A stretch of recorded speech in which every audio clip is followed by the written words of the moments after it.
There are billions of us on this planet. It's hard to believe we all came from one man and one woman, but we did. Who were they? When and where did they live? Jewish, Christian, and Muslim traditions trace us all back to Adam and Eve. The book of Genesis says they came from a place called Eden, near the Tigris and Euphrates rivers, somewhere in the ancient Near East. No one has yet found the location of the Garden of Eden, though many have tried. But why do we want to find it? Well, the reason is interesting. The Garden of Eden doesn't just represent the beginning of humanity. It is the beginning of our conversation with God. And finding out when and where that took place would tell us an awful lot about who we are. So, I'm off to Jerusalem.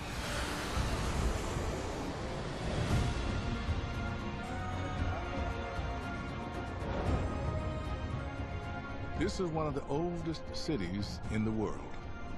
There's evidence of people living around here for more than 7,000 years. Today is the religious center of the Jewish world. It was here that Genesis was first written down, about 2,500 years ago. Archaeologist Jody Magnus is taking me to the Church of the Holy Sepulchre, where there is a little-known link to the Garden of Eden. So this is it. This is the Church of the Holy Sepulchre. Many Christians believe this is the site where Jesus was crucified and buried.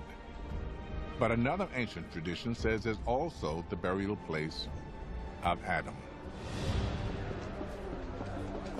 The area that we're walking into here is underneath the rock of Golgotha, which is the rocky outcrop on which Christians believe Jesus was crucified. And this is called the Chapel of Adam. There's a tradition which goes way back in Christianity, which connects this spot to Adam, the first man.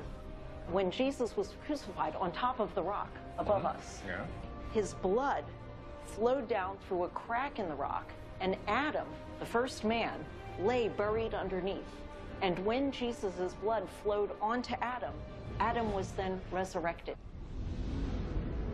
Almost 1,700 years ago, when Roman Emperor Constantine built the church, he also made a shrine around this crack in the rock of Golgotha, the Chapel of Adam.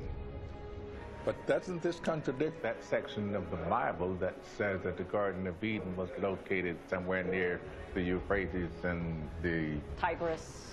Well, the version of the story that ended up in the book of Genesis seems to place the Garden of Eden somewhere in Mesopotamia, which is the area of modern Iraq. So how do you think the tradition of Adam gets to be here in Jerusalem?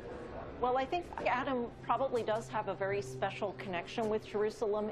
The Garden of Eden, or paradise, becomes conceptualized as a spot where the presence of God dwells. In early Judaism, in the time of Jesus, the presence of God dwelled in the temple on the Temple Mount, and hence Jerusalem was conceived of as Eden, as paradise. So you're saying Eden could also be a metaphor? Right. Well, yes, of course, Adam was the first human. And in Hebrew, the word Adam, Adam, just means man. Human. Hold up. You just said something now. The word just means man. Yes. Adam. Yes. Also, the name Adam, if you take off the A and you just leave D-A-M, in Hebrew, dam, that means blood. Or if you add an A-H to the end, Adama means land. Land itself, it's your blood. Yep. Okay, all right. Could the story of Adam and Eve's expulsion from the garden also have metaphorical meanings? Adam and Eve lived in a land of plenty. But when they ate the fruit of the forbidden tree, they were cast out and forced to work the land. In other words, they became the first farmers.